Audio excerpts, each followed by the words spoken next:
And so now the formality is just about complete for this, the first of this two-match series. And there's no doubt about it, there is the match referee, Bill Harrigan, who's been flown over from Australia to take charge of this test match. Mike Stevenson alongside me. There's no doubt about it, this is a big, big game for Great Britain, bearing in mind what happened in the Ashes series, and also in view of the fact that the World Cup final's due in October. Well, most important for the Great Britain side, they've really got to give it plenty of power today. Two convincing wins against the Kiwis would really put them in great stead for that confrontation against the Australians at Wembley. This is the haka. This is what's supposed to frighten Great Britain out of their skins.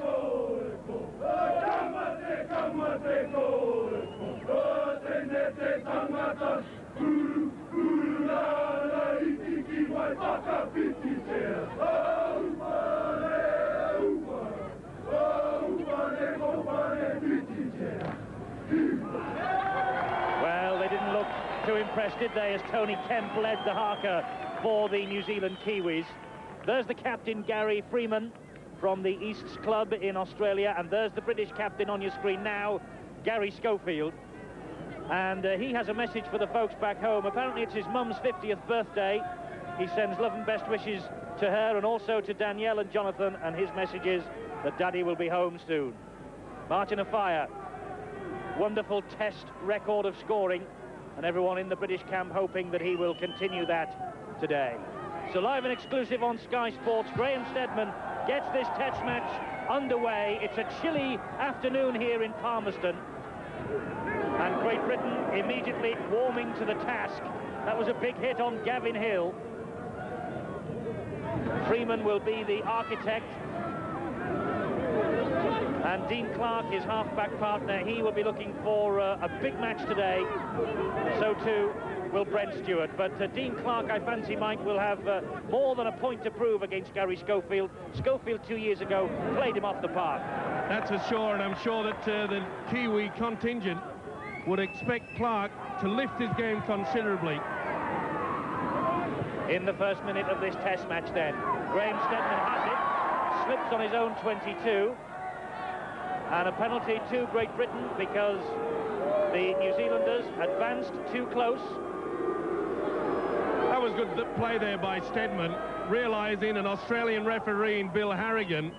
They're fully aware about this downtown rule, and Steadman, as though he was slipping on the ground, really he did keep his common sense there, realising that all the Kiwis were well offside. This is Kelvin Skerrett. A big performance in that third test. Had the week off, the test team didn't play on Wednesday. Andy Platt, the man of the series, I think, against the Aussies, no doubt about that. Lee Jackson, one of the changes in the side. Now Phil Clark. And another penalty. Or is it? The referee is having a word with number 11, Gavin Hill. Yes, penalty Great Britain, right in front. I think Paul Eastwood will have a kick at goal here. Good opportunity for the British side to gain the 2 points. There you see it going in. No doubt about it, was there? I've seen players sent to the sin bin, or even sent off for less, but early in a test match, Bill Harrigan giving him the benefit of the doubt. And I think, quite frankly, Eddie, I think we'll see a little bit more of that. Gavin Hill from the Canterbury Bankstown club in Australia scored a try in his debut against Papua New Guinea last week, and well, not such a pleasant start for him or for Phil Clark, who took that kick out of the punch on the head. Well, the Kiwis always play very tough, especially their own country. What advantage I feel, Eddie, about this particular ground, North Palmerston, is that it is very, very wide indeed. And I think we'll see the speed of Martin Offiah coming to practice during the 80 minutes. Well, Eastwood was criticised in Australia because he took so long over his goal kicks. He's not exactly pushing the clock along this time, is he? He wasn't happy with the amount of sand that was sent out to him, so kicked it away and demanded more. Joe Lydon, the sand carrier today, one of the substitutes. In fact, Lydon substitute in all 5 tests on this Australasian tour so far. But Eastwood with the goal-kicking responsibilities again today, the leading point scorer on tour, 50 points from 4 tries and 17 goals. Kicked so well in the second test against Australia. Getting a bit of a barracking from this New Zealand crowd because he's taking his time again. But can he get Britain off to a great start with the boot? No, it's been waved away by the touch judges. And so that won't do Eastwood's confidence too much good. New Zealand, though, will restart with a dropout on their own 22 from Matthew Ridge into the British quarter, and Graham Steadman, his opposite number.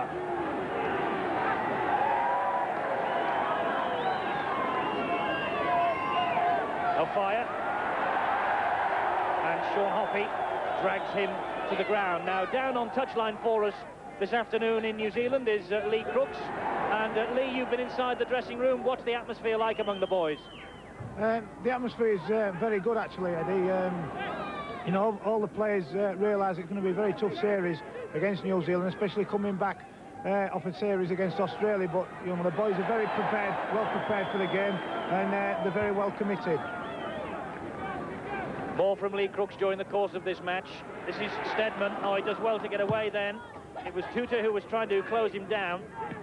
There's a fairly strong wind blowing down this pitch, though. Here's the first run from Matthew Ridge, faced by Gary Connolly. Good play from Ridge. He finds Richie Blackmore. Great Britain caught offside. Harrigan marches them back, doesn't he, Mike? There's no doubt about that. Yes, well, he got Connolly there for not standing directly the man in front of the play of the ball. You have to stand behind him. Harrigan deeming that Connolly, and correctly so, was standing at least a yard to the left. 5 minutes of this first test gone then. Freeman to Clark, and this now is Stewart. Tackling by Dennis Betts, being cajoled and encouraged by his captain, Schofield. Skerritt a bit high. McGinty finished him off. Dwayne Mann of Warrington, Freeman. Freeman dabs the ball forward, well watched by Lee Jackson. Freeman, of course, really shot out of the series by Bobby Goulding in 1990. Big responsibility on Sean Edwards' shoulders today. It'll be a tough one for him. Freeman really has hit top form with Eastern Suburbs in Sydney. But that really was great play by the hooker Jackson. He's obviously been given the sweeping role. Now Betts. One or two of the players slipping on the very lush turf here at Palmerston North. Only the second time that a test match has been staged on this ground. Great Britain winning the first 11-10 2 years ago here. And it was Schofield with that kick downfield who scored the crucial drop goal that day. Now Matthew Ridge. Amazing thing, Eddie, about the ground. It was underwater on Tuesday. It really has come up wonderful.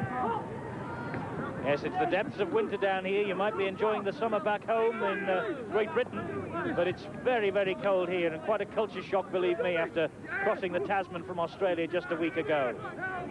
The heat and humidity of Brisbane.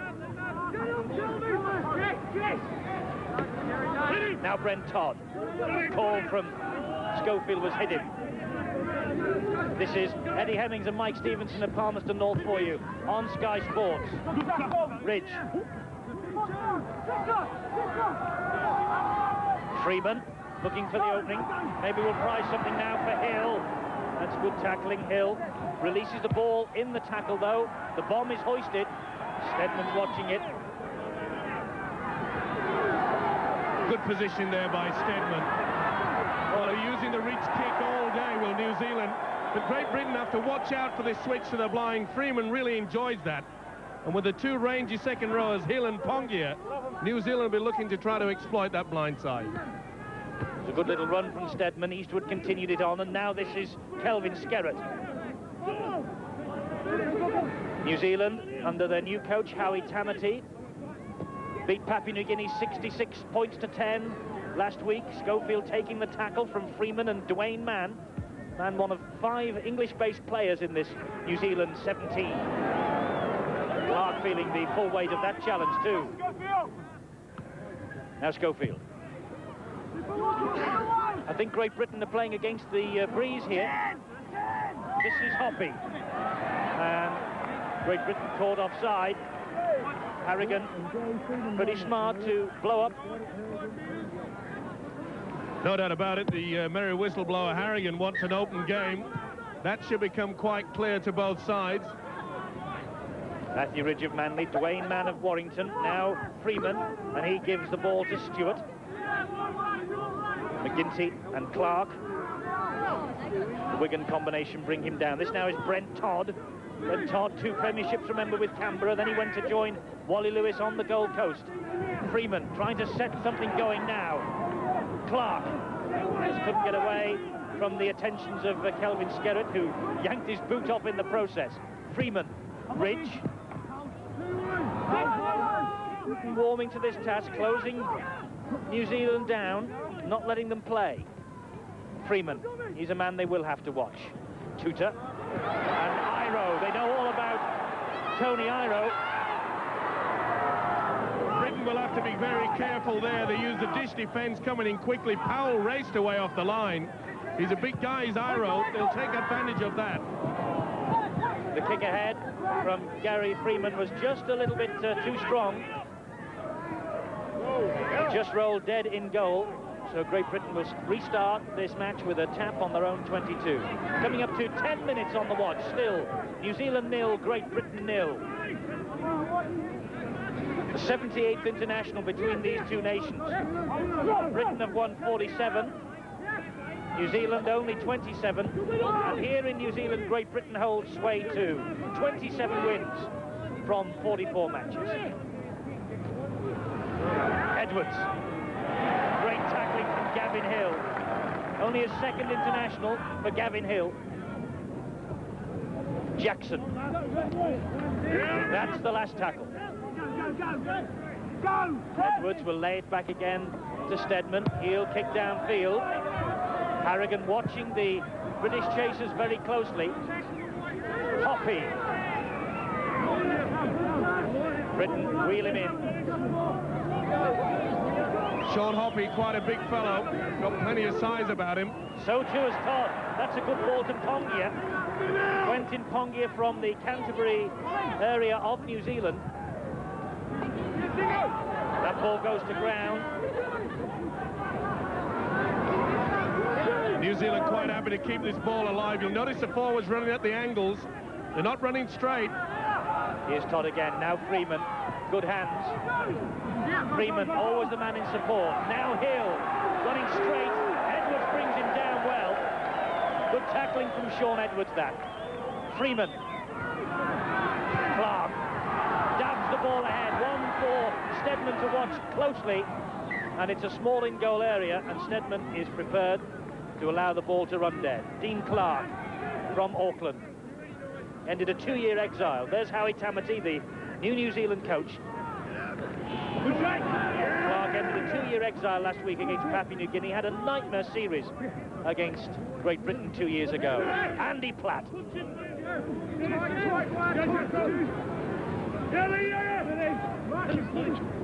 Betts, that's a good run. Betts, we were looking for a big game. He's been very slow to get going on this tour. Edwards. Great Britain trying to step up the pace of the play of the ball. Oh, I don't think Edwards was expecting that.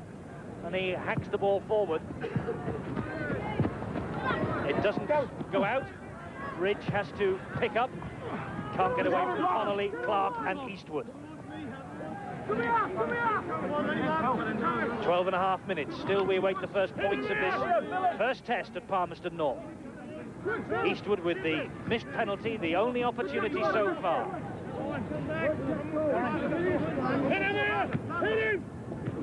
Here the shout from Gary Schofield, the captain, to hit him. The man he wanted hitting was Brent Stewart. Now this is Kevin Iro again. Oh, this fellow really can run. Freeman, the supporter again. Ball out to the far side. This is Tony Kemp, and here's the first try. Tony Kemp. First try for the Kiwis. Great Britain stripped bare down the right-hand touchline for them. Left-hand side for the Kiwis. And Tony Kemp, formerly with Doncaster, 2 spells with them. A try in the 1990 World Cup fixture against Great Britain. He does the trick again. Well, I mentioned that they'd worked the blind side, the big fellow Iro. Lovely pass inside, bit risky, but they took the gamble. Freeman and Kemp, the big guy from Newcastle, in for a try. They caught napping was Britain on that blind side. They missed that first tackle. That will build their confidence no end. We mentioned that they'd have the strength on that blind side. This guy is a big fellow. It was risky, but he had support. Freeman, beautiful pass out wide. And there you saw Kemp, far too much pace there for Eastwood. Eastwood had moved in, hadn't the chance to recover. That's a good try. Tony Kemp, his 15th cap. A 1989 tourist from the Newcastle Knights Club in the Winfield Cup, as so many of these New Zealanders now are. And Matthew Ridge from Manly is another of them. And an excellent goal kicker is Matthew Ridge. 6 goals when New Zealand beat Great Britain 21-18 in their last meeting. 4 goals just 7 days ago. But not successful this time. So the gap is 4 points. Ridge unsuccessful. Howie Tamati doesn't show it, but he must be delighted with that try. New Zealand 4, Great Britain 0. Lee Crooks on sideline, not the start the British boys would have wanted. Well, no, obviously not. You know, we realised that they were going to attack the blind side a fair bit, and you know, the big thing that we didn't do is once they attacked the blind side, the open side players didn't wedge across and left Gary Freeman with a lot of room to make the break and pass the ball to Kemp, who scored. But I think the big factor with Matthew Ridge at the moment is I believe he missed. He only kicked 2 goals against Papua New Guinea, and his confidence must be very low, and obviously missing that game, that kick, you know, hopefully he'll have an off day again today.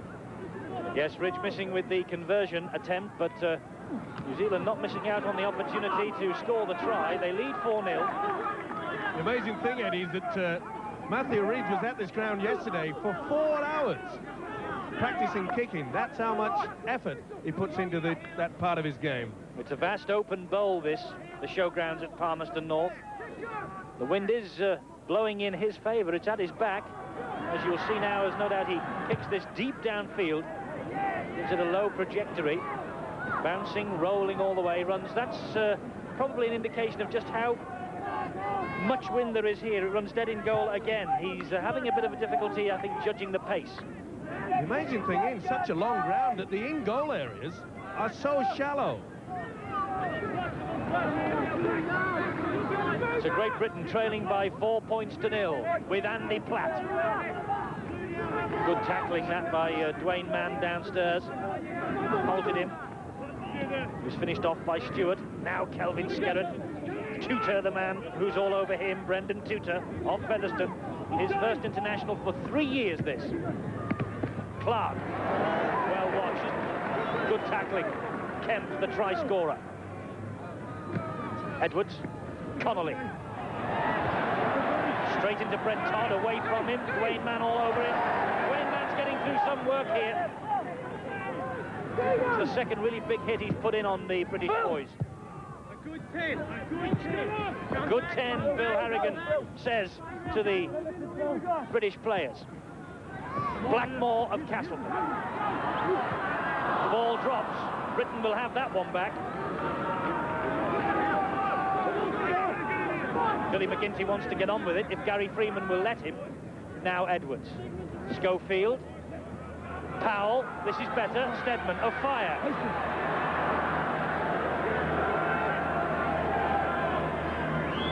By the way, if you're wondering how I know what Bill Harrigan is saying, he has been mic'd up on the field, and I can hear his instructions to the players, a bit like the Rugby Union World Cup back home. Clark on the break. Great supporting play from Edwards. Edwards over under the posts, and Great Britain strike back in the best possible fashion with Shaun Edwards. His 9th tour appearance, his 4th try on this tour of Australia, and Edwards doing what he did so well for Wigan last season, supporting the man with the ball. Wonderful pass from Clark, but Schofield had sent Clark through that gap, and the man that's been doing this all season last year in England. Beautiful try, good support play. Clark going to ground, that's what it's all about. You must support the man in possession. The half chance turns into 4 points, and Britain are back into it. Nice step by Shaun Edwards. A lot of people were critical he didn't do too much of running in that third test, but he's certainly on the boil today. Great try from Edwards, that. Supporting Philip Clarke. Shot through the gap. He left Matthew Ridge completely flat-footed. And now Paul Eastwood has this from right in front of the sticks to give Britain the lead for the first time. 18.5 minutes on my watch. Eastwood won't be hurried, even though it's in front. And no problems this time. So Great Britain hold the advantage. New Zealand 4 points, Great Britain 6. Converted try by Shaun Edwards. Downstairs, Lee Crooks. A great comeback. Yeah, it's just the start we wanted after the, after the try that they scored. It's been mentioned that Andy Platt had a tremendous series against Australia, but I think the person that's come of age on this tour, Phil Clarke, played very, very well against Australia. And, he's done his credentials, a lot of good over on this tour, and I think he's probably, going to be one of the bright stars to look to the future of our game. Absolutely. You'll get no one disagreeing with that sentiment up here in the commentary box, Mike Willey. No, he certainly has a great tour as Clarkey, and he came out 3 or 4 times to test the studs. He was undecided what to wear, but by passing there, he had plenty of foothold to get that ball away. He's selected correctly. Well, that ball was stolen in the tackle. Oh, the referee's given a scrum here. The ball was reefed away from Dennis Betts. There's no question of that. Betts knows it, but Harrigan doesn't. Well, the ref looked towards the touch judge. It's no good, Shaun. Keep your composure. Don't give away anything silly at this point in time, especially when you're in your own quarter. Well, the referee certainly didn't get any assistance from his touch judge then. We saw that from up here, and we're right at the back of the grandstand, miles away by comparison. Still, the Kiwis are in possession with Dwayne Mann, McGinty, and his opposite number, Jackson, all over him. That's a reverse pass again. It's brought Quentin Pongia into it. Pongia releases the ball in the tackle. Britain were alert to the danger then. Midway through this first half, here come the Kiwis again. Good reverse pass. Finds Gavin Hill. He's putting plenty of work in. Is this big second rower Hill? Freeman. Short pass to Iro. Iro unloads. And that was a British hand that got to it. Referee will say it's another knock-on, I think. Well, moving on, fellas. So more pressure for Great Britain here. New Zealand sure to have the head and feet. Well, he's deemed that it was Betts that knocked on.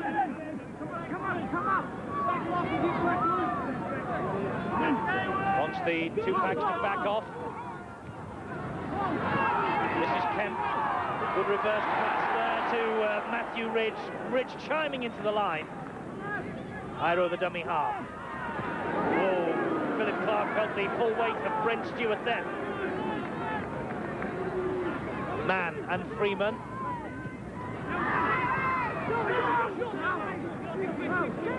Schofield all over Clarke, trying to keep him quiet again. This is the fellow they have got to close down. So too is Brendan Tutor.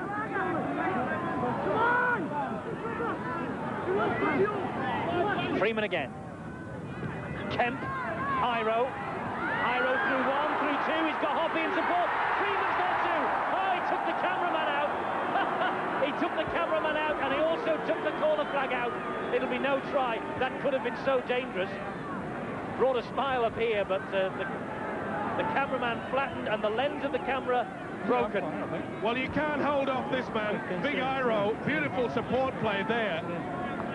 And the cameraman goes over, and quite frankly, I think that Freeman had his eyes on the cameraman, knew he was going to collide, and that could have saved us the 4 points. The cameraman feeling the effects of that run, and so too is a very expensive piece of equipment. Oh, Martin Afai was hit late then by Freeman. He didn't like that challenge, and I don't blame him. Not often you see Afai lose his rag, but he didn't like that. It came very, very late. It took the wind completely out of his sails. The referee wants a word with both players. And 2 captains, no doubt. A little bit of niggling coming into this game. Harrigan has to lay the law down now. O'Fire shakes hands with Freeman. He got the penalty, though, for the late tackle by the New Zealand captain. O'Fire in his 25th test, a remarkable scoring run. 23 tries in 24 tests so far. Platt trying to barrel his way through Brendan Tutor. Jackson.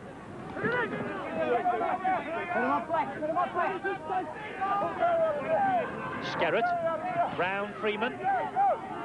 Couldn't get away from Mann or Tutor, though. Britain really have to get into the spirit now of just using their forwards, getting into this game a little bit more. They haven't had much possession. They've got to work hard. The second time that Dennis Betts has slipped while he's been running. Here's McGinty.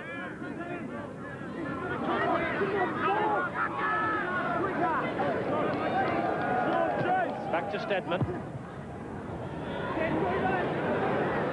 Kick from Steadman, flies out on the full. Play will come back. Bad mistake by Steadman. He's been kicking so well up to this point, and he's been kicking intelligently as well. He's been making sure that the ball isn't going down Matthew Ridge's throat. We've seen over the last 18 months that Matthew Ridge, a very dangerous attacking player for Manly. New Zealand back in possession. By the way, that try that Great Britain scored, courtesy of Sean Edwards, the 50th on this tour so far. So Great Britain have hit the half-century. They lead here by 6 points to 4. Half-century of tries on this long, long tour of Australasia. Clark. And now it's Ponga, or Pongia as he should be called. O'Fire picks up the bits and pieces from him. Has to retreat before releasing Jackson. He now gets McGinty in the clear. McGinty has support from Connolly. Well, he might not lead him. Great run from Billy McGinty, stopped only by Matthew Ridge. And that should be back to 6, and it is. McGinty got it back. 6 more for Great Britain to exploit here. Schofield, Powell on the charge. Running square, looking for the supporting act out wide. Bounces off the shoulder of Iro. And that line there you can see ahead of Great Britain is the New Zealand 22, Clark. Good ground made again by Philip Clark. It was a good run by McGinty, Eddie, but I thought he should have taken the option to get the ball out wide to Connolly. He was screaming for that football. Schofield. And again the ball is pulled away from Schofield. Well, they got away with it before. Tony Kemp can't believe it, but Phil Harrigan absolutely right this time. Stealing the ball in the tackle, it's a stupid rule. Everybody thinks it is. Mind you, that was a clear and a blatant offence. Yes, Harrigan didn't have to look towards his touch judge on that occasion. Not that the flag waver may have given him any indication one way or the other.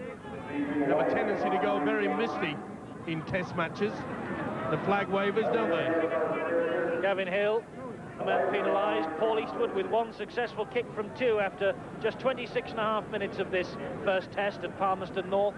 New Zealand 4 points, Great Britain 6. And an ideal opportunity here for Paul Eastwood, the Hull winger, to increase Great Britain's lead to 4 points. Well, Malcolm really should be very pleased with this, Eddie. It's only the 3rd occasion that Great Britain have come down into the New Zealand quarter. They've scored 1 try, so they're taking their chances, even though they may be few and far between. Eastwood then. Rugby league in this part of the world gets big coverage now. They know that Eastwood will not be rushed in these kicks, and he's not hurrying this time. And he won't be hurried because that's the result. Another 2 points for Great Britain. New Zealand 4 points, Great Britain 8. 27.5 minutes gone. And that's the sort of kicking we expect from Eastwood. Gary Schofield, the captain, would be well pleased with it. That's a great lift to the British boys. You must remember that they are playing against quite a strong wind in this first half.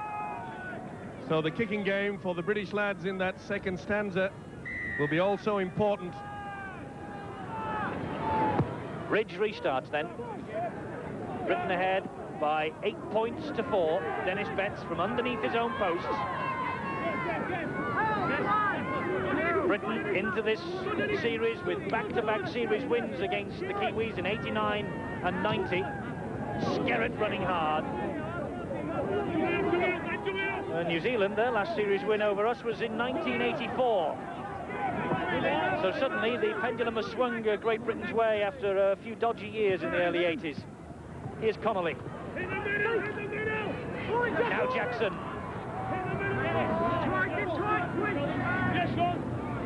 Shaun Edwards on his own from dummy half. Shows the ball to Schofield, gives it to Skerritt. Skerritt trying to run straight through the chest of Iro. Edwards, the dummy half again. Back to Steadman. It bounces again back towards the British team. Tony Kemp goes on the charge. Slipped and gave it to Eastwood. Oh, Eastwood was almost clear. That was a try-saving tackle from Matthew Ridge. That was a bad mistake by Kemp there. Eastwood just one step away from getting clear. There was no one at home if Ridge had missed him. Eastwood would have been over. Betts. It was Hill and Dwayne Mann who got him. This is McGinty. Whoa, McGinty thundered to the floor by Tutor. Todd came in over the top for good measure. Schofield now. Edwards and Schofield on the run around. Betts. Good tackling from Kemp and Clark. I think Betts has taken a knock there. Took a bang. Play continues. Edwards dabs it downfield. Again, the short in-goal area means there's not too much latitude for error. The ball runs dead. Betts back on his feet. He's all right. Wasted effort there by Edwards. He knows it. 10 minutes of this first half remaining. Great Britain 8 points to 4 to the good. Hoppy gets to his feet. No one marking him is allowed to take it himself. Todd away from Platt. Freeman in support. This is Clark. Oh, the ball goes into no man's land all the time. New Zealand lucky to get away with that one. Tutor up to halfway. Rugged, raw bone Brendan Tutor. It's a good job the British scrambling defence is getting back because the Kiwis are finding that first initial break. There you see the British boys hanging off. They can't afford to do that. Kevin Iro, formerly with Wigan and Manly, of course, not being allowed to get to his feet. Philip Clark penalised. And Ridge will have another shot at goal. Phil Clark, complete with the headgear. This time it was snapped in Brisbane in the early minutes of that third test. This is why the penalties come about. Well, a big fellow, Iro. There you see he's trying to milk the penalty. And he's got it. There you saw Clark's arm coming in on a second issue. It was the second effort there that really convinced Harrigan that he would give the penalty, and rightly so. You must agree that the big fellow, Kevin Iro, certainly was trying to milk one there, and he got it. Clark penalised then. Ridge with the penalty. That headgear, by the way, repaired this week by an Auckland cobbler. Ridge has struck that one, and he struck it well. So New Zealand not out of this by any stretch of the imagination. 6 points to 8 now, just 32 minutes on my watch gone of this first half. The gap has closed again, 2 points, that's all there is in it. New Zealand 6, Great Britain 8. Well, it may have been off form in the goal-kicking department against Papua New Guinea, but I'm sure the message would go out by the Great Britain coach Malcolm Reilly that not to give anyway silly penalties anywhere within 30-40 yards of the goal. This man is lethal with the boot when he's on form. Something else that Great Britain might think about as Steadman prepares to restart the match is that Daryl Halligan is on the bench, and he is the leading scorer in Sydney with 108 points rather, from 46 goals from only 58 attempts. And with Frano Bottiga no doubt watching this back home, they're well blessed, the Kiwis, with excellent goal kickers, Mike. Well, they seem to be born into it, don't they? It seems as natural as walking. So 7 minutes now to half-time, and that's Brent Stewart. Well, that's a good run from the big Kiwi prop forward. Man from dummy half, and Edwards all over him. Betts as well. Freeman back to Ridge. Ridge downfield, Steadman on the full. Steadman grits his teeth and sets off, sees a little gap, gives it to Offiah. Offiah through the gap again, is he? Yes, he is, but good tackling in the end from the second rower, Gavin Hill. McGinty. Billy McGinty and Dwayne Mann, teammates, remember, in that Regal Trophy win for Warrington. That was in 1990. Enemies, though, today, in the best possible sense of that word. Penalty, Great Britain. Harrigan catching the prop forward, Brent Stewart there.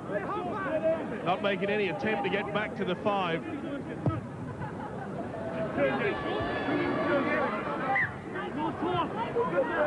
So Great Britain with a chance here to pile a bit more pressure on as we come up to the last 5 minutes of this first half. Leading 8-6. A try now, just what the doctor ordered. No, Philip Clark drops it.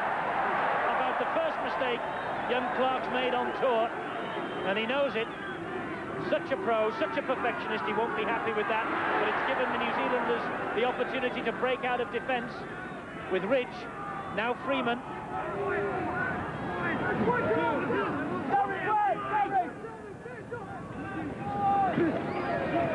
This is Quentin Pongia. Self-confessed, apparently. He says he likes to smash players. All perfectly legal, of course. He likes to run straight through them, I think he means. 5 minutes of this half to go, Mike. Expressive somewhat. Kemp and Iro tried to get the ball to Blackmore. The ball went straight out. Tried to use quick hands, just didn't come off. That really never was on. It was very tight. The British defence realising that they've been caught on several occasions down the blind side. They were equal to the task there, forcing the mistake. Britain's head and feed. Edwards with the ball. Long pass. Steadman. Can't get away from Ridge. Can't get away from Tony Kemp. Connolly at dummy half. Good defence from Kemp again. Edwards. Skerritt. It's uncompromising stuff. It's tight. Eastwood. Jackson's in at dummy half now. Here's Edwards. And now Platt. Takes good ground. That's the last tackle, though. And Andy Platt not happy with that challenge. Edwards with the reverse pass, looking for Darryl Powell, who's the only British man forward. Instead, he finds Matthew Ridge, the fullback, and Ridge has sold the dummy to Powell, uses the pace, but that's a great tackle from Lee Jackson. It had to be as well. That was a good run by Matthew Ridge. And the hooker from the hole really had to pull out a great tackle. He's playing the sweeper. Brent Todd unloads in the tackle to Dwayne Mann. He continues the movement to Freeman. Tutor gives the ball back to Great Britain. Connolly, bit of untidy play there. Connolly ran straight into McGinty and had to take the tackle himself. It's all a little untidy at the moment from both sides. Know how important the score would be in the last 3.5 minutes up to the break. It's important now that Britain just close it down to the half-time break, ensure that they keep in the New Zealand half at least. Work hard in the forwards, go at the angles, and then use the kick and hope for maybe the mistake. Schofield. Ball came back, but knock-on was the decision, I think, from Harrigan.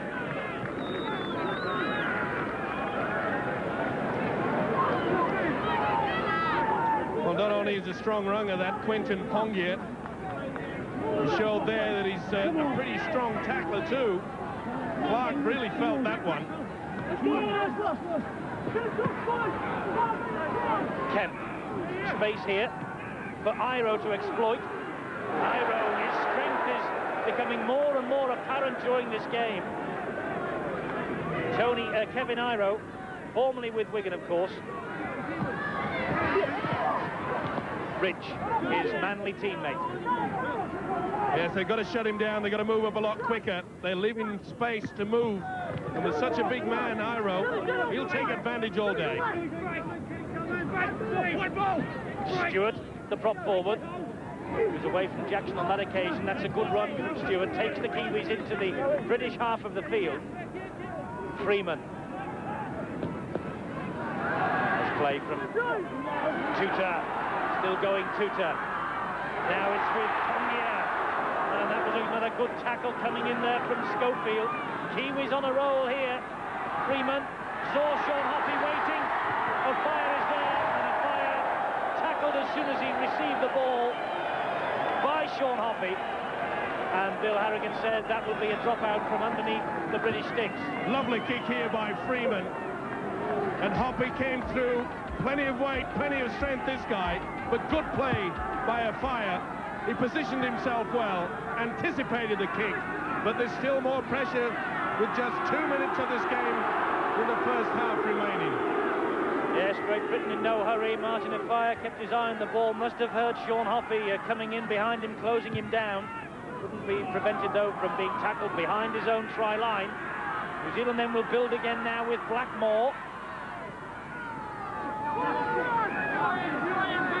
The most worrying aspect, Eddie, is that the Kiwis are making this first break. There you see, they're making yardage. We really are not shutting them down. It just helps to build their confidence. Inside the last minute of this first half. Just 30 seconds on my watch now to go. Plus anything, the timekeepers will add on. And it's the Kiwis who are on the charge with Freeman. This now is Clark. Clark trying to get away from his namesake, Phil Clark. And Jackson and Edwards. They go the three that close him down. The British trio. Freeman again. So much involved. Tuta. Still Tuta. We're now into stoppage time in this first half, and this is the last Kiwi tackle of this set of 6. And Great Britain doing well, shutting Gary Freeman down.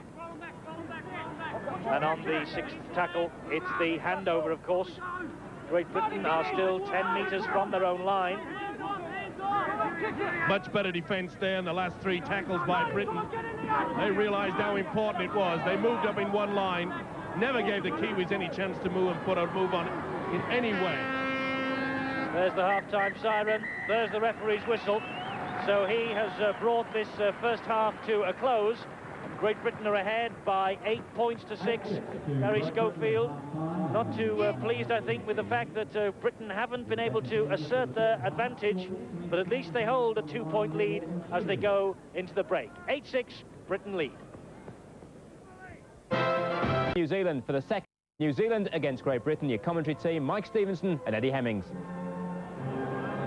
Welcome back to cloudy Palmerston North, and that's the scene here at the showground as we await the appearance of the two sides for this second half. And as we have got so many messages from all the players here in New Zealand for all the folks listening back home, let's, Mike, run through a few of them now. We were surrounded by the second string, if they'll pardon us for saying that, before the match. And Stevie Hampson wants to send love to Lisa and his son Kelvin. Well, and also Carl Fairbank, what a great place in New Zealand, of course famous for its farming. And Carl sends and says good luck to all back at the farm there in Yorkshire. And Kelvin Skerritt has been taken off apparently at the start of this second half, and Carl Harrison has come on. Michael Jackson wants to say hello to all the family, especially Alison and his nephew Joseph. And David Myers says love to Sue and his dog Beasley as the Kiwis take the field for the second half here. Just checking through 1 to 13 as you were as far as Gary Freeman and the Kiwis are concerned. Martin Dermott, another of the, well, not second string, he's played in all the tests, didn't he, against the Aussies. Been displaced today by Lee Jackson, who's had a fine first half, and Martin says hello to all his family. Steve McNamara, as the British boys come onto the field, says love to Michaela. And let's not forget Dr. David Graham, who sends his love to Sarah and baby Laura. They'll all be home soon. Yes, Monday next week, the planes will leave and everyone on this tour will be on their way back.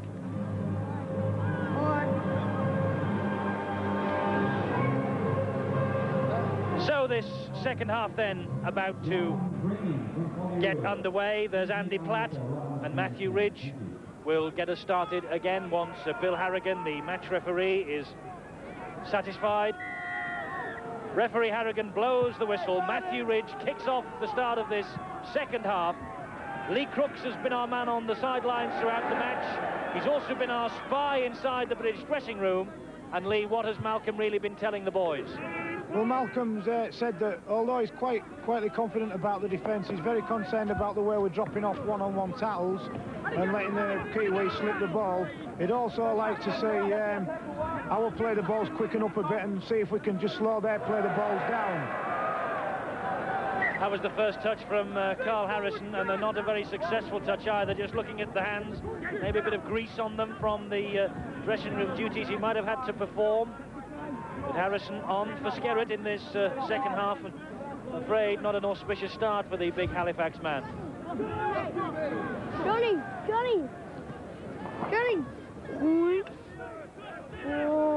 And this match from Palmerston North, Great Britain ahead by 8 points to 6. But in the opening minute of this second half.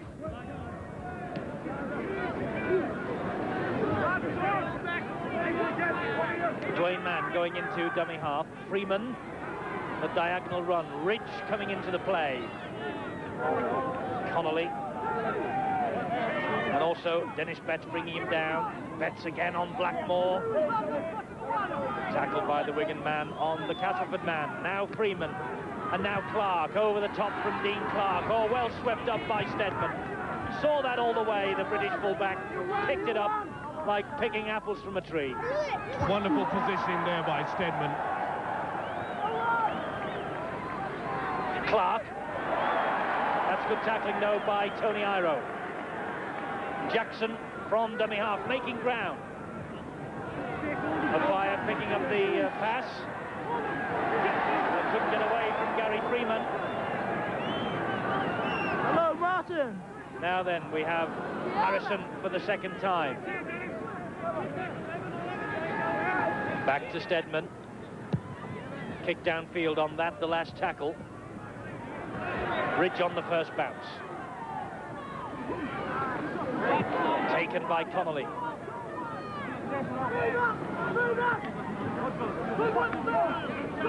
Blackmore taken by Clark.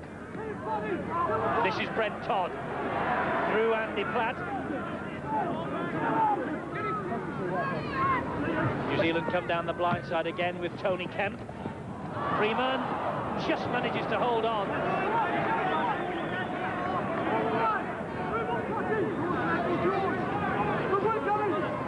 Stewart. And there was a collision there. Looks like Eastwood collided. Craig takes Stedman under pressure from Brendan Tutor, but Stedman kept his eye on the ball all the way down from the sky and picked it up. What a take. Brendan Tutu was actually tackling before the ball even reached him. That could have been a penalty and should have been a penalty. Tutor suddenly looks fired up, doesn't he, for the start of this second half. Now Edwards thought better of the pass, took it on his own. Misses out Platt, does Jackson and finds Harrison. Well, New Zealand fully aware that as the game goes on, the British boys must be a lot fitter. They've been together on this tour for quite some time. That is definitely in their advantage, so it's vital that New Zealand get early points in this second half. Powell and Clark closing Ridge down. Incidentally, Carl Harrison now making his 8th Test appearance. This is the 7th game since he arrived. Powell tackling Sean Hoppy. Go forward!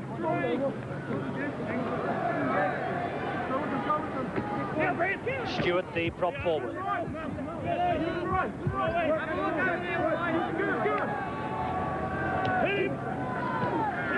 Hit him was the cry from Gary Schofield as Quentin Pongia got to that ball. Here's Freeman. Freeman with a kick downfield, forcing Stedman to retreat. But again, the shallow in-goal area means the ball runs dead. John Keir, John Devereux alongside him. John Keir has taken over from Phil Larder. as assistant coach on this tour now that Lard has got home to prepare for the domestic season with Widnes. Devereux sitting on the bench, I'm sure he's anxious for a chance too, as Carl Harrison has received his chance in this second half. Betts. Great Britain want to step up the pace at the play of the ball. You heard what Lee Crook said. Connolly dances away from Kemp. Oh, it's a great run from Connolly. Support from the fire. Support for a fire from Jackson. Jackson almost through. Freeman just ankle tapped him. Jackson still going. Schofield there in support. Schofield out the back door to a fire. Good hands from Great Britain this. Phil Clark. Clark, great try. Magnificent try for Great Britain. Brilliant stuff from the tourists. Excellent play, quick hands, great support. The movement continued, and Clark touched down. His third try of the tour. Magnificent. Schofield get the ball away. Oh, fingertip control there by O'Fire. Good support play by Clark. The Wigan loose forward. Look at the determination. Nothing was going to stop him there. But that all came about by a wonderful run by the hooker. There you see Clark finishing off this try. He's got plenty of speed, grit and determination. Look at Connolly making that initial break. O'Fire takes it through. Look at the step through. Now you can see the Kiwi defence. Well, that may be 50-50. Benefit of a doubt went our way. But Jackson was not held down. Kemp came off him. It was good refereeing to keep the ball alive and good stepping by the Hull, the hooker. Good support play there. There you can see Hoppy has had to come in. There's no one at home. Oh, fingertip control of Fire. The ball bobs up. Lady luck a little bit going our way, but who cares? When you support the man like that, that's a great try. Philip Clark, a try against Australia in the second test, a try against New Zealand in the first test here. Viewed as the find of the tour. Absolutely breathtaking stuff from the British Lions. So Eastwood with this difficult conversion attempt, tight to the touchline, 2 from 3.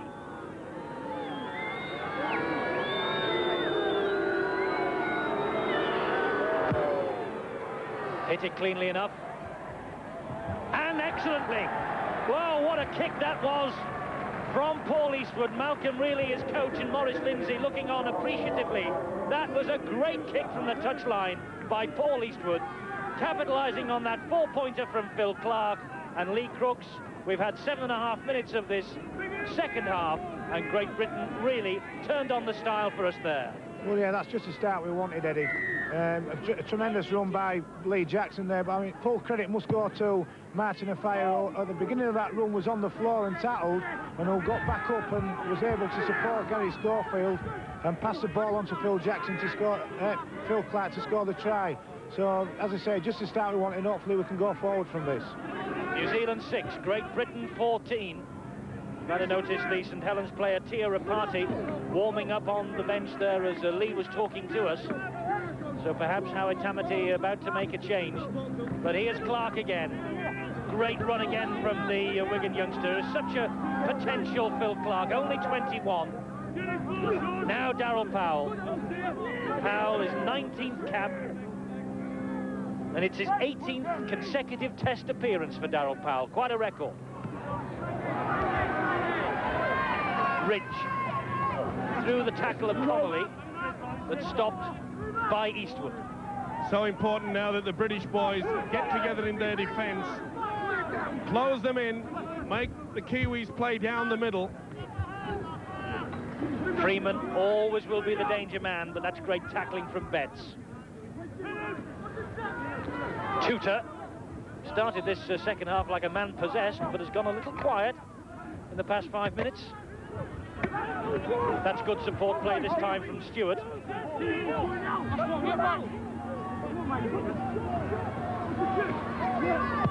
Freeman, the kick downfield, aiming it towards the corner flag. Eastwood collects it.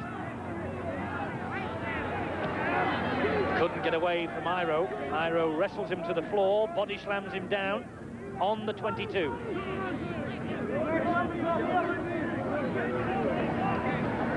McGinty.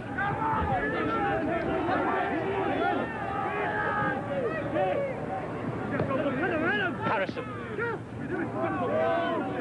Quite a tour, hasn't he, Carl Harrison, since he came out here as a replacement in Australia. First time he's faced New Zealand, though, this. That's a good kick ahead. Great kick. Good thinking there by Gary Schofield. He didn't go for distance. He realised that Ridge was well back.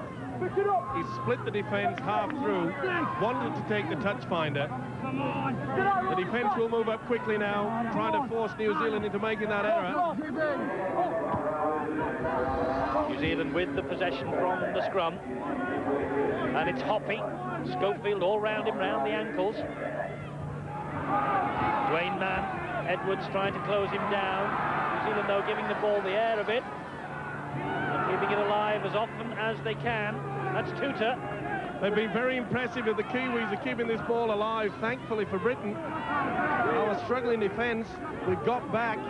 Maybe a bit panicky at times, but it certainly held out. Freeman and Clark. He helps it on to Kemp. Kemp to Iro. And Iro finds his Manly teammate, Ridge. Stewart well tackled by Lee Jackson. McGinty coming in to finish him off. Wayne Mann, the acting halfback. Freeman with the midfield bomb. Here's a tester for Steadman. Oh, it didn't look like he was going to ever get to that. Blackmore did. He farmed it back. Although the New Zealanders in the crowd shout for offside, it never was against Andy Platt. Betts. Now look at that.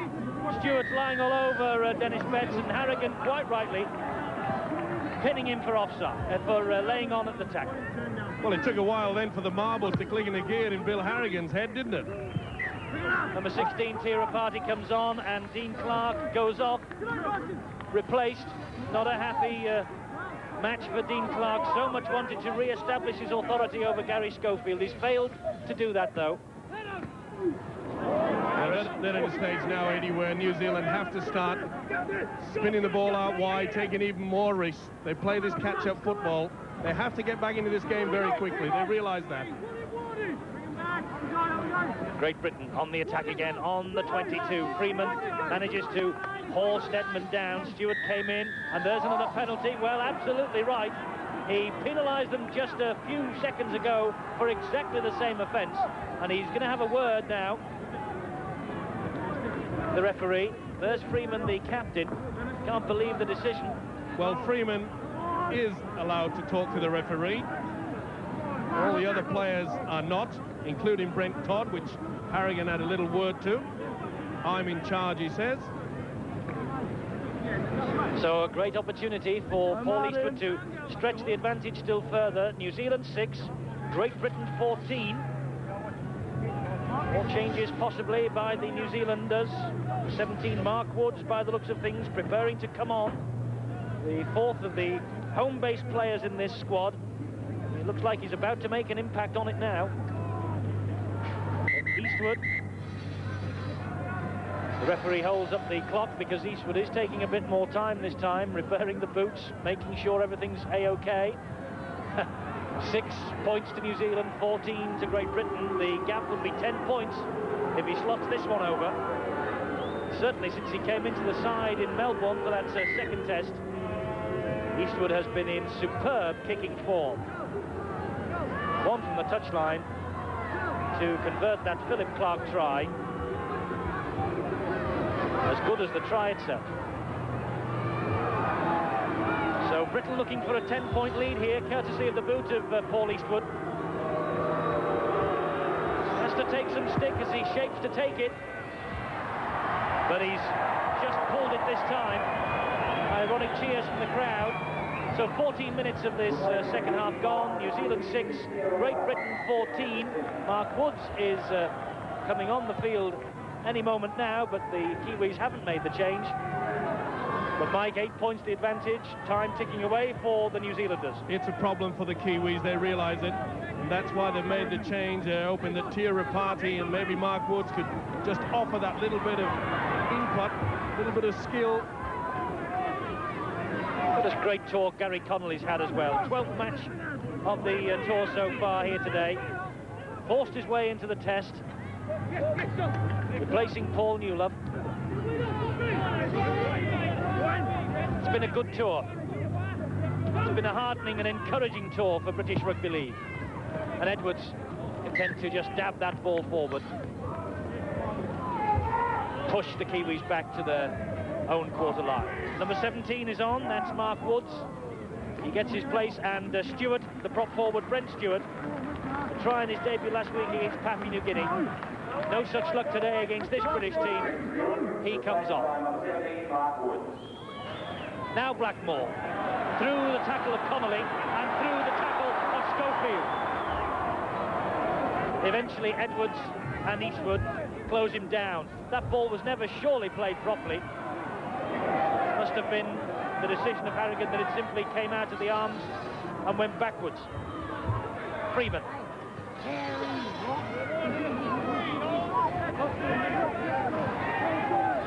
Woods, his first touch, that was. And that's a little knock-on from Tutor. That really was bad play there by Todd. He ran half-hearted there. It was an enormous problem by Todd there. That's what we classify as a hospital pass. Tutor didn't want it, resulting knock-on. Dean Clark having a word on the touchline with our colleagues from TVNZ. We will continue here on Sky Sports with the action. The action that has Great Britain ahead by 14 points to 6 after 16.5 minutes of this second half. The highlight of the half, that great try from Phil Clark. This is McGinty. Edwards now, and Clark. Almost through the gap that was left by Pongia, but not so. Powell. The New Zealanders here appealing for an obstruction offence, but Harrigan unimpressed. This is the last tackle. Midfield bomb comes in from Stedman. And fires up there to cause a bit of problem for Ridge. So he took it perfectly. That'll have done his confidence no harm at all. Oh, very cool there, Matthew Ridge, the Manly full-back. He was under a lot of pressure there.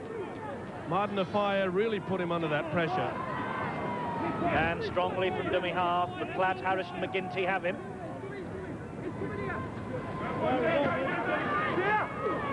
Woods. The two 17s collide, Harrison and Woods. Todd. Well, surely it's time now that the New Zealanders realise not to try to break down that middle, but to try to get the ball out wide. They've got the class out there. And that ball out on the full from Freeman. So play will be brought back. It was on the last tackle, so the handover to Great Britain. That's where they are. Well, the crowd didn't like it, but it appeared to me to touch the line, and line is out. Say the crowd here today, Mike, emphasising the real grip that rugby league is getting in this part of the world. It's a really good attendance at the Palmerston North Showgrounds, and the game is getting ever popular down here, isn't it? My word, and of course the introduction of an Auckland side into the Australian competition in '95, it all augurs well for the greatest game of all. And this first test augurs well for the British team. They're ahead by 14 points to 6. Looking to just get a bit more authority into their play. Schofield there, I think, was trying to keep that ball alive and flick it through his legs. It didn't quite come off. I realised he was caught there trying to keep that ball alive, maybe hoping that the Aussie referee Bill Harrigan may give a penalty. Didn't work. Wasn't fooled that time. This is Woods now. Man the dummy half. New Zealand coming on the blind side with Todd. Blackmore set off out of the traps then, but the ball wasn't released because Great Britain's swarming defence simply didn't allow Todd to get the ball free. Rapati with the kick ahead. Andy Platt dropping on it for Great Britain. That was better defence. You saw clearly there that the Great Britain three-quarters had moved up so quick that they were allowed no option, the Kiwis, but to just try to get that kick in. Nothing was open on the outside.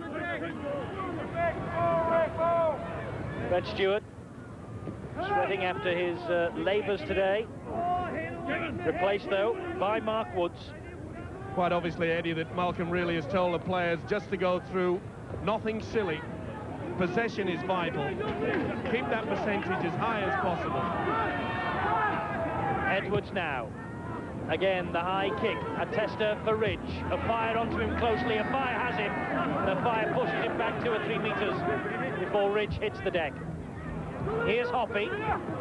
That's better play from Hoppy, but that's poor play from Iro. Midway through this second half, Great Britain ahead 14-6. Iro saying to everyone, calm it down. Well, either that or was saying to the referee that Powell had knocked on. Let's see what he gives. Is it a Kiwi feed? No. It's deemed that it was Iro that lost the ball. Here we are, sir. So Britain's feed, and Britain have possession with Schofield. Now with Powell. This is where we've got to use the forwards, drive in and put on one of the moves. Edwards looking for Steadman, finds him too. Steadman unhappy, and I don't blame him. I've been watching Freeman as he's gone in for the tackle a few times, using the old forearm to give a bit of a facial. That's what they call it down here. And there's plenty of niggling going on. A lot of talk. So Great Britain now 10 meters short of that Kiwi line with Schofield. Can he open the defense? Nearly, so closely. A little dummy, just as he did 2 years ago in 1990. This time, though, Tira Party was equal to it. Surely the bomb's coming. Steadman. Oh, they've got 6 more. They would have had 6 more had Billy McGinty been able to hold on to that. It was on the last tackle, so it's the turnover.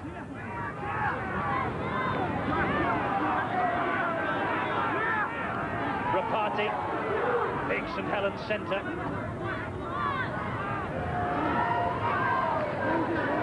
Todd.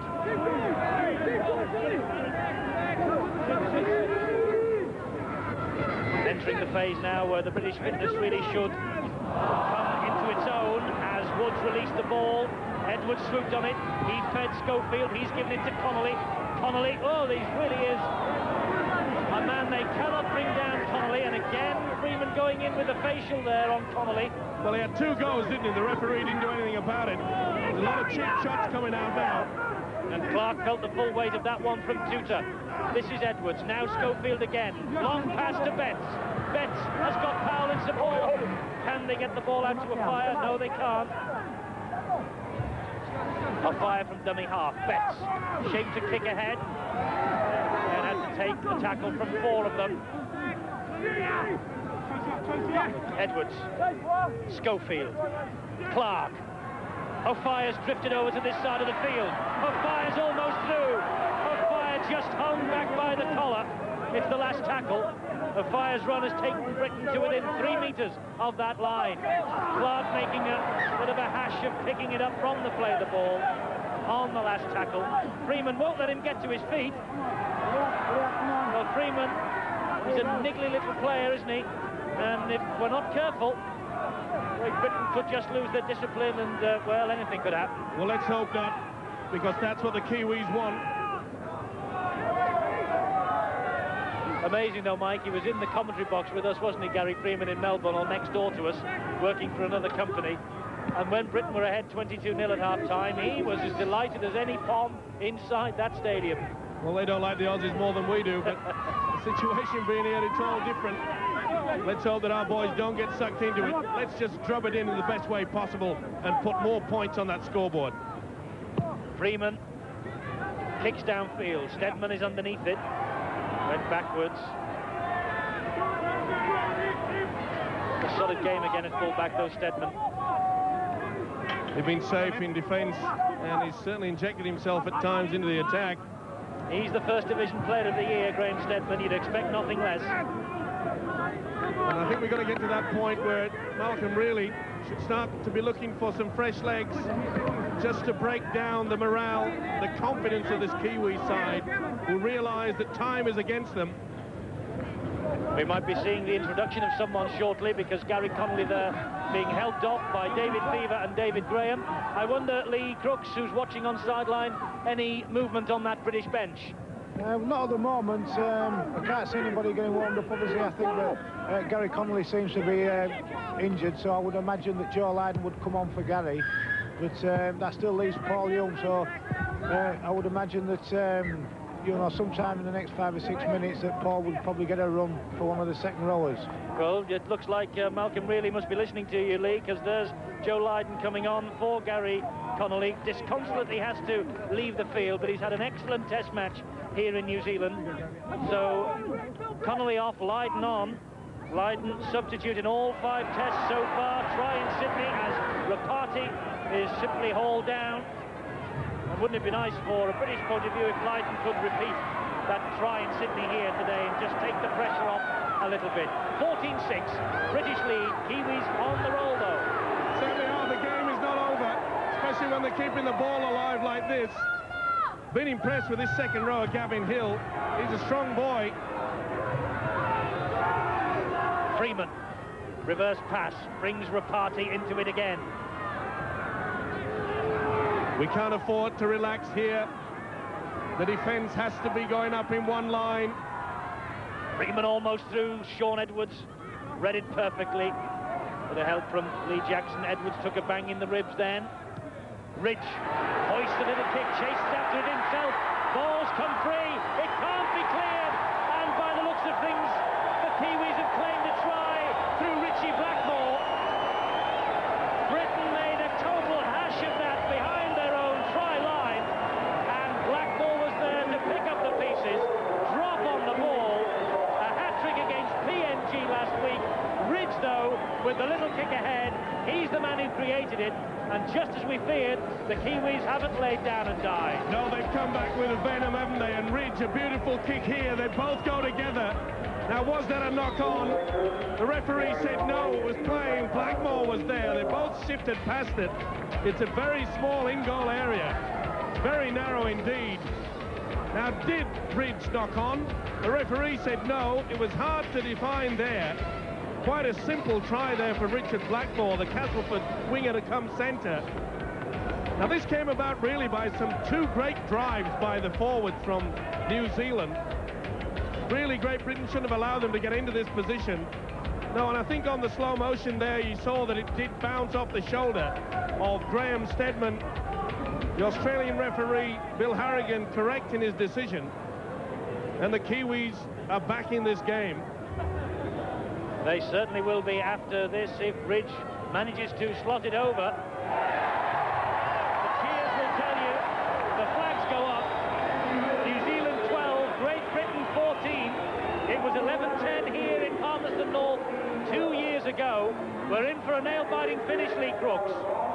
Yes, well, full credit to Matthew Ridge there. I mean, he's put the ball up in the air and followed through and put a lot of pressure on Graham Steadman. Which created the fumble so Richard Blackmore could score. And I think Graham would be very annoyed. We've had 3 Great Britain players around him and not one of them's offered any cover at all towards him, which is a big disappointment really, because that's something that we do tend to work on in training. That's a good point, Lee. Yes, no one was there to offer the fullback any support. It bounced off his shoulder. Paul Eastwood missed with his wild kick to hack it into the crowd.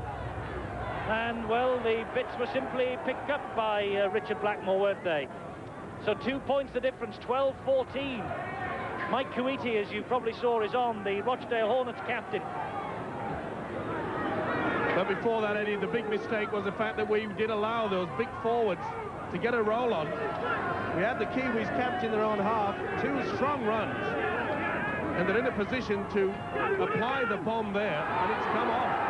They're on the run again with Matthew Woods. Edwards managed to bring him to the ground. Here's Freeman. That bounced off a British player. There's a real race on here and a fire. Well, I think he was content to let it go, but Hoppy was right round the back of him. It bounced off a British player, and so it would be Kiwi's head and feet. The skating on thin ice, Mike. My word, and it's getting to a point now where they have to draw on their strengths. Keep calm, keep that defence tight, not lose their control. Well, they've won the scrums hands down to the Kiwis. It's now 8-3. Here's Kemp. Freeman trying to open something. Ridge again. Almost through Ridge. Powell.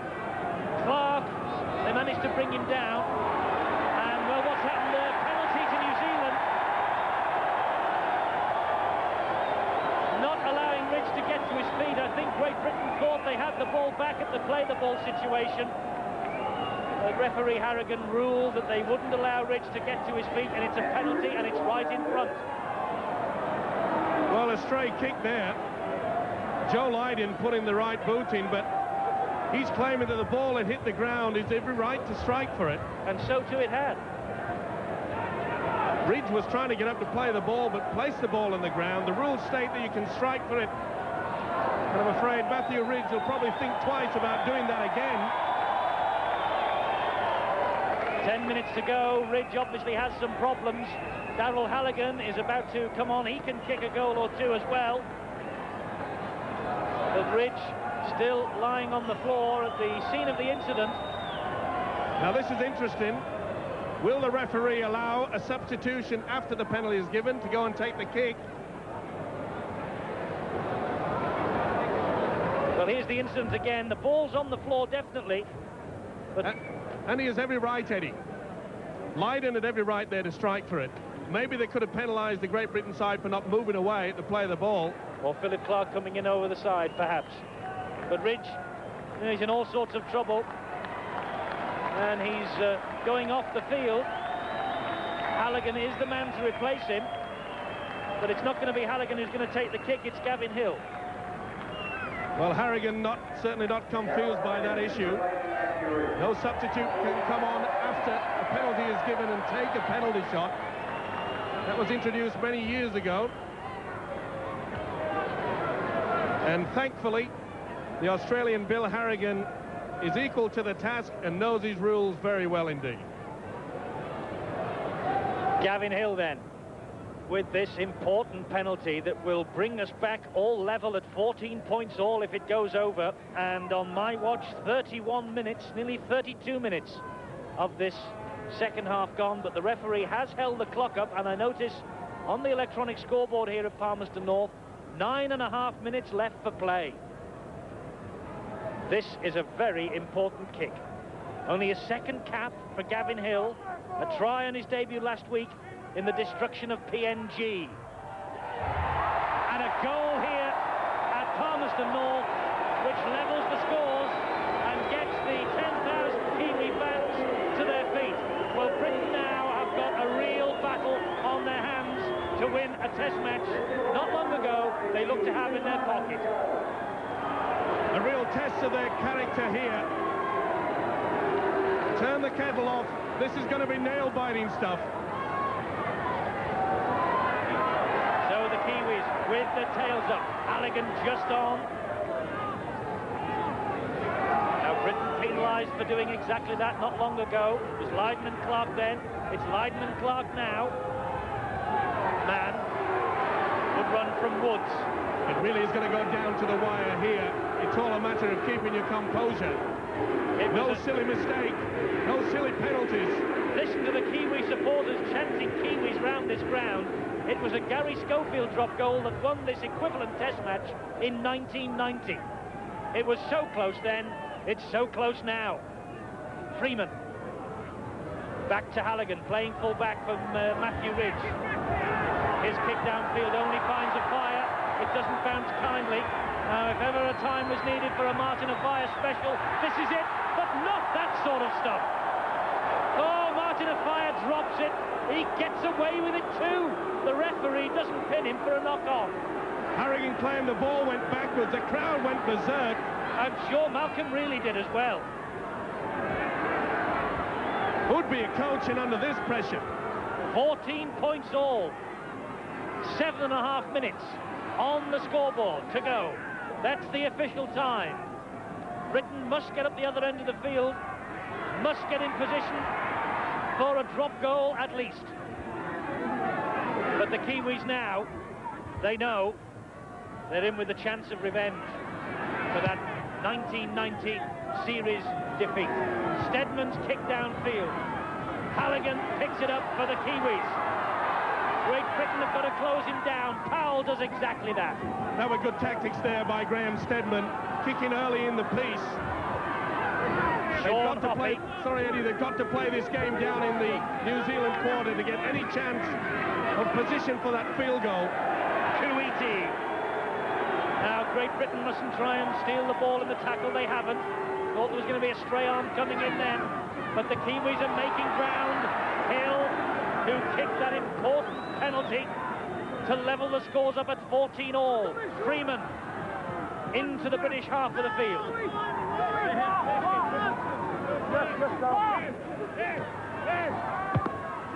Rapati downfield again. The bounce has been deceptive. Who has it? It's 6 to go. Great Britain held on. That was awful play. The Kiwis getting roared on by the crowd, who is, I must tell you, encroaching up towards the sidelines. Look at them, they've come off the terraces. They're all over the field up the other end. Quite remarkable scenes here as the Kiwis charge forward again. Tutor the man. The police are trying to control the crowd. We're trying to control this attack from the Kiwis. Man, drop goal attempt from Halligan. He's kicked it. Oh, Great Britain are down by 14 points to 15. We have 5 minutes to go on my watch, just over that on the scoreboard. There's fans on the ground. They've gone berserk. The ground announcer trying to get them off. Pandemonium here at North Palmerston. Wonderful kick here by the substitute Halligan. He's done that so often for the North Sydney club back in Sydney. What a vital one-pointer. So Daryl Halligan, substitute for the injured Matthew Ridge, injured in the incident that led to the New Zealand penalty that dragged them level. Look at the supporters lining the touchline here.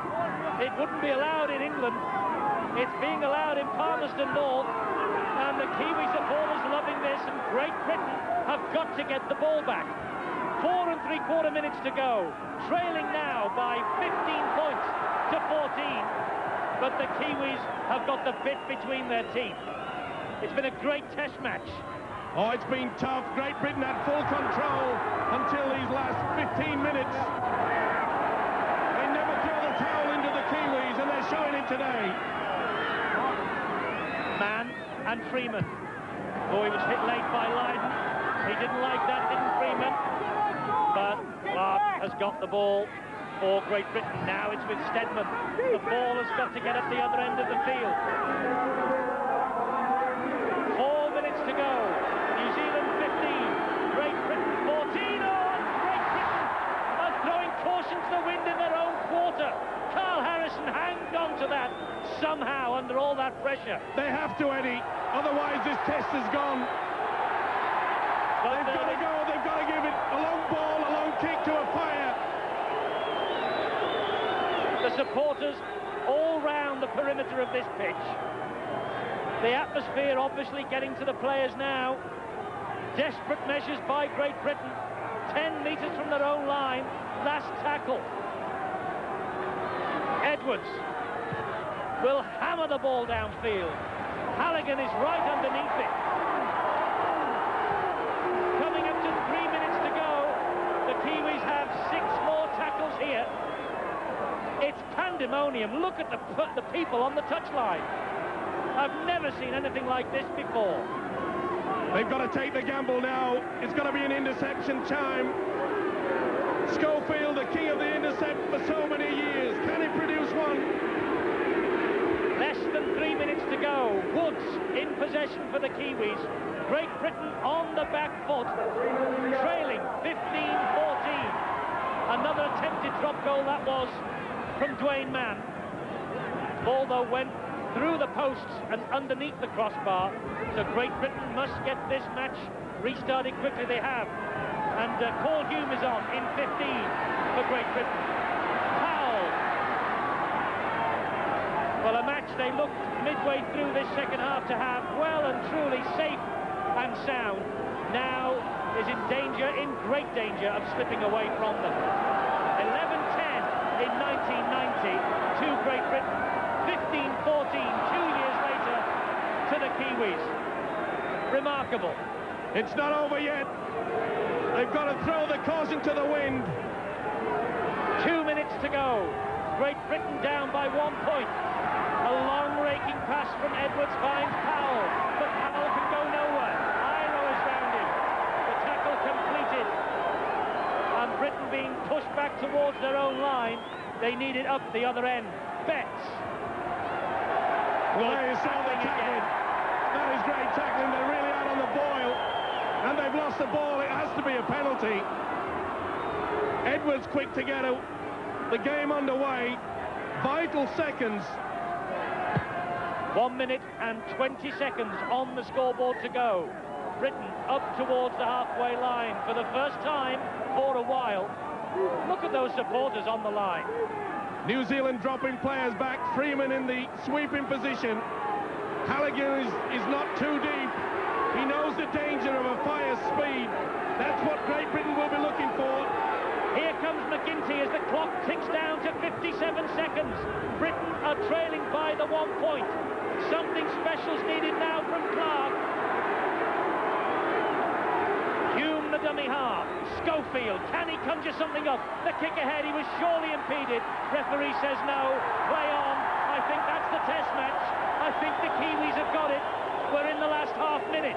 Well, he took the gamble, did Schofield. You saw him deliberately throw himself into the Kiwi defence. Halligan waved it away. Harrigan did have nothing to do with it. I think that may be the last throw of the dice. Should we have gone the other tackle and gone for the 1-pointer and the draw? That will going to be the burning question in the British camp. 10 seconds to go. Kuwaiti in control of the ball. The supporters in control of the clock. Just listen to them. They're on the pitch. It's all over. The Kiwis have won a memorable test match. They've snatched a victory from the jaws of defeat. And Great Britain, in the last 10 minutes, Mike, threw it away. No doubt about it. They relaxed. They allowed that defence. The big forwards of the Kiwis rampaged through. It will all go back to that time when the Kiwis were camped in their own quarter. 2 strong runs by the forwards, especially by Gavin Hill and Brent Todd, put them in a position for Ridge to get away with that bomb and score in the try.